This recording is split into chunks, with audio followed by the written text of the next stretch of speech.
عامر خان سے میری ملاقات ہوئی، میں نے اس کو کوئی دین کی بات نہیں کی، صرف محبت دی. اب تک اس کے میسج آتے کہ میں زندگی میں کسی سے متاثر نہیں ہوا، تم پہلے آدمی ہو جس سے میں متاثر ہوں. میں نے کوئی جادو کیا، صرف محبت. لوگوں کو محبت دو، قریب ہوں. میں جب گیا بڑی مشکل سے، اللہ نے ملاقات کا کوئی راستہ ہی نہیں تھا، وہ مجھے نہیں جانتا تھا، میں اسے نہیں جانتا تھا، تو کوئی موقع نہیں مل رہا تھا ملاقات کا. تو اللہ نے شاہد آفریدی کو بھیج دیا. شاہد آفریدی اس کی دوستی تھی، ہمارا جو کرپٹر ہے. میں نے اس سے فون پر کہا یار میری ملاقات تو کرا. اس نے ملاقات کروائی. تو اس نے مجھے کہا آدھا گھنٹہ ہے، آدھا گھنٹہ. جب میں پہنچا میکسیمم پونا گھنٹہ. میں ٹھیک. میں گیا تو وہ سہما ہوا چہرہ کہ بھائی مولانا آ گیا، پتہ نہیں کیا کہیں گے، بھائی یہ تو کیا کر رہا ہے، تو حرام کر رہا ہے، ناچ رہا ہے، گا رہا ہے، توبہ کر، ابھی تیرے لیے دوزخ کا فیصلہ ہو جائے. پتہ نہیں کیا ہو، وہ ڈرا ہوا سہما ہوا تھا. تو میرا ایک دور کالج لائف تھا. میرے اللہ نے مجھے ہدایت دی اور میں 3 دن کے لیے میں اس دوست کو، اس کی نسلوں کو دعائیں دیتا ہوں جو مجھے زبردستی پکڑ کے لے گیا. نہ میرا تبلیغ سے کوئی تعلق، نہ واسطہ، نہ میں کوئی ان سے متاثر. ایک لڑکا تھا بنگالی تھا، گشت کرتا تھا، لیکن میں اس سے ذرا متاثر نہیں ہوا. میرا دوست متاثر ہو گیا تھا تو میں تو ان کے قریب سے نہیں گزرتا تھا. تو وہ اور میں اسکول میں اکٹھے آ رہے تھے، کالج میں اکٹھے آ رہے تھے. تو وہ متاثر ہوا، وہ 3 دن کے لیے جا رہا تھا. تو مجھے بتائے بغیر میرا ہاتھ پکڑ کے لے گیا، مجھے کام ہے چلو میرے ساتھ. اور میں اس کو انکار نہیں کر سکتا تھا، یہ میرا اس کا تعلق تھا. اب بھی اسی طرح بھائیوں جیسا تعلق. میں اس کا احسان ماں، مجھے زبردستی لے گیا. ہمارے پنجابی کی مثال ہے کبے نو لت لگی وہ سیدھا ہو گیا. وہ جو ہوتا ہے ہنچ بیک ہوتا ہے نا، اس کو کسی نے لات ماری تو سیدھا ہو گیا. مہربانی بھائی تیری لات سے میں سیدھا ہو گیا. تو مجھے تو وہ کبے والی لت پہ گئی. تو اللہ نے مجھے اس طرف لگا دیا. اور جب میری کالج لائف، میں نے کالج کا بہترین سنگر تھا، اسکول کا بہترین. یہ جنید جمشید کیا ہے جو اس زمانے میں یہ سارا کو اٹھایا میں نے سارا کیا ہے. تو اب وہ بیچارہ ایسے بیٹھا ہوا. تو میں نے اس سے بیٹھتے فلموں کی باتیں شروع کر دی.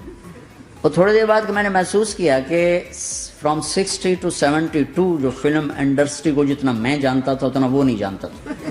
تو اس کے اوپر میرے علم کا روپ پڑ گیا. اس کی لائن کا علم تھا نا. تو حیران پریشان، یہ واز تو ہو رہے. تو کبھی دلیپ کمار کی باتیں شروع ہو گئیں، کبھی راج کپور کی شروع ہو گئی، اور کبھی محبوب صاحب شروع ہو گئے، کبھی مدن موہن شروع ہو گئے. وہ آدھا گھنٹہ تو یوں ہی گزر گیا. تو آدھے گھنٹے کے بعد میں نے کہا جی ہمارا تو ٹائم اوور کا نہیں، اٹھیں چلے ادھر چل کے بیٹھتے ہیں. میں کھانے کی ٹیبل پر تھا، وہاں جا کے بیٹھ گئے. پھر وہیں باتیں شروع ہو گئی.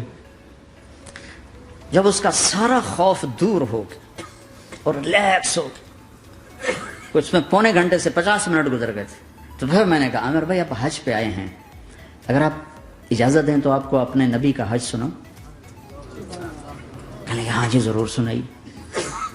پھر میں 1.25 گھنٹہ بولتا رہا اور وہ ایسے کر کے یہاں سے وہ یوں نہیں ہوا. 1.25 گھنٹہ ایسے بیٹھ کے یوں سنتا، ہلا نہیں اپنی جگہ سے. لوگ محبت کے بھوکے ہیں، تم فتوے دینا شروع کر دیتے. 2 گھنٹے کی ملاقات کے بعد جب ہم نکلے تو نیچے تک چھوڑنے آیا عامر خان. حج کے بعد میں نے کہا ایک ملاقات اور ہو جائے گا، ضرور ہوگی. پھر اس کا میسج آیا کہ میں مدینے چلا گیا ہوں، معذرت چاہتا ہوں. میں نے کہا میں مدینے آ جاؤں گا. میں مدینے پہلے ہو آیا تھا حج سے پہلے. تو اس نے کہا کہ آپ 14 تاریخ کو آ جائیں، 4 سے 6 کا ٹائم میں نے آپ کے لیے رکھا ہے. تو میں جنید اور ایک اور ساتھی ہم دوبارہ وہاں چلے. 4 بجے 4:15 ہم اس کے ساتھ ہماری سٹنگ شروع ہوئی. 4:15 سے 10:15 تک 6 گھنٹے مسلسل. اور اس کے ماتھے پہ ذرا نشان نہیں آیا کہ میں بور ہو رہا ہوں. اور اس کے بعد ہم اٹھے، اس کا جی نہیں چاہ رہا تھا کہ ہم اٹھ کے چلے جائیں. محبت. پھر ایک امتحان پڑ گیا. میں اجتماع میں تھا رائمنڈ کے پچھلے سال. اس کا میسج آ گیا میری فلم تلاش آ رہی، اس کی کامیابی کی دعا کرو. چنگی بڑی. میں کہا اب کیا کروں؟ جواب دینا بھی ضروری، دعا بھی نہیں ہو سکتی، کیا کروں؟ تو جب وہ میسج آیا تو میرے سامنے کوئی 10-12 علماء بیٹھے تھے. میں نے کہا بھائی یہ میسج ہے، اس کا جواب دو. کہا جی یہ ہمارا فیلڈ نہیں تمہارا ہے، تو ہی جواب دے. میں سارا دن سوچتا رہا، مجھے کوئی جواب سمجھ میں نہیں آیا کہ جان بھی بچ جائے، جواب بھی چلا جائے. پھر اگلا دن بھی گزر گیا، مجھے کچھ سمجھ میں نہیں آیا. میں عصر کا وضو کر رہا تھا، ایک دم اللہ نے ایک مضمون دل میں ڈالا. تو میں نے فوراً بیٹھ کے اس کو میسج کیا کہ عامر بھائی، جو کریٹو ہوتا ہے نا ذہن، یہ اللہ کسی کسی کو دیتا ہے. تخلیقی ذہن یہ اللہ تعالیٰ کسی کسی کو دیتا ہے، ہر ایک کو نہیں دیتا، اور یہ اللہ کی بہت بڑی عطا ہوتی ہے. اور میں نے تمہارے ساتھ جو وقت گزارا اس میں نے دیکھا کہ اللہ نے تمہیں تخلیقی ذہن دیا ہے، تم کریٹر ہو. اور جو لوگ اس ٹائپ کے ہوتے ہیں وہ کامیابی ناکامی کی پرواہ نہیں کرتے، وہ اپنے کام سے کام رکھتے ہیں.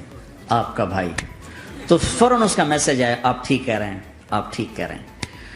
بات ہو گئی پہ میں تھا ہانگ کانگ. میں نے وہاں سے اس کو میسج کیا، دیکھو کسی مصروف آدمی کو براہ راست فون نہ کیا کرو، میسج کیا کرو کہ میں آپ کو فون کر سکتا ہوں، چونکہ میں اس کا بہت ستایا ہوا، بہت ستایا. تو میں نے اسے میسج کیا کہ میں طارق جمیل ہانگ کانگ میں آپ کو فون کر سکتا ہوں، میں آپ کو فون کر سکتا ہوں. میں ہمیشہ اسے، اب بھی میرا فون پہ رابطہ ہے، میں پہلے اسے میسج دیتا ہوں میں آپ کو فون کر سکتا ہوں. اگر اس کا جواب نہ ہے پھر میں نہیں کرتا ہوں. کبھی وہ خود کر لیتا ہے، کبھی وہ میسج دے دیتا ہے کہ کال کر لیں. تو تھوڑی دیر بعد اس کا فون آ گیا، کیونکہ میں اس وقت دلی میں ہوں، کانفرنس میں تھا. تو میں نے آپ کا میسج دیکھا تھا، میں اٹھ کے باہر آ گیا ہوں، ابھی آپ سے بات کر کے پھر میں جاؤں گا. تو اسے باتیں کرتے کرتے کہنے لگا آپ کی دعا سے میری فلم کامیاب ہو گئی. میں کہا یا اللہ میں کوئی نہیں پیتی تھی.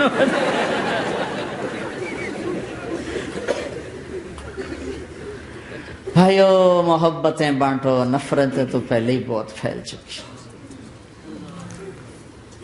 نشہ پلا کے گرانا تو سب کو آتا ہے، مزہ تو تب ہے کہ گردے کو تھام لے ساتھ.